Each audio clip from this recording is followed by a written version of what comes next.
They seem oblivious to key facts as they appear with George Stephanopoulos, and the speaker says, no, you see, the Democrats wanted to make sure that foreigners got health care.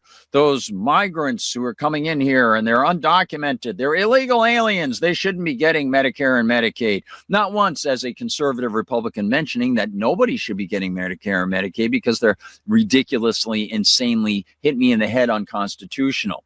Not bothering, of course, as he debates with Stephanopoulos whether it is or is not part of the new plan the Democrats want to put forward. It doesn't matter. The hypocrisy is already stark. It's blindingly stark. You'd have to have very thick glasses on, like welders wear, to not be blinded by that brilliance. So if you go to the news notes, I said both the GOP and the Democrats seem oblivious about key facts as they argue about the funding for their insultingly unconstitutional system, their immoral system. The Trumpers are claiming that the Democrats want to give free health care to foreigners. The U.S. hands $3.8 billion to Israel every year. And that's just the start of it. Of course, they've given a lot more. That, of course, is Israel, which has a socialist healthcare system. So they don't want to hand cash to foreigners for healthcare, right? Gee, isn't that quite curious? Let's go over here and see this. I wrote this.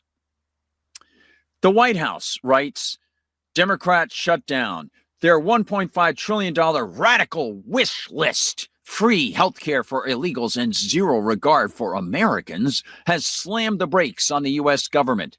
They're holding the nation hostage.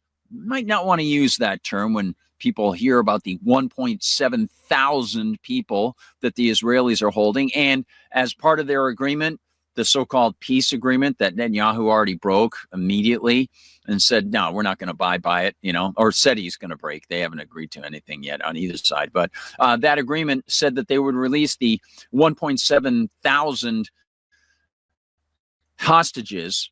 They call them prisoners on the Israeli side that they have, including children. Oh, wait a minute. You're admitting that you're holding children without any charge? Well, we've already got it on record that you sodomized prisoners. Gee.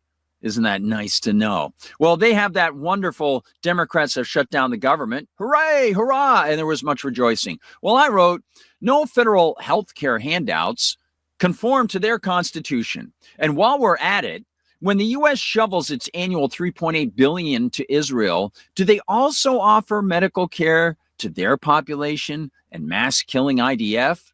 The notion that the threshold for Trump and the GOP when it comes to this vast collectivist insanity is somehow their arbitrary choice while they continue all the rest of it is absurd and insulting.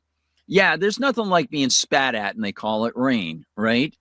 Yeah, so that's the portion that maybe they're kind of missing as they debate all this stuff. And of course, they're still going to be funding the invasion of troops going into the cities of the United States. So let's talk about that as well. Talk about immigration. Get your comments about a lot of this information as the U.S. government, its bureaucracy, and federalism are under the microscope.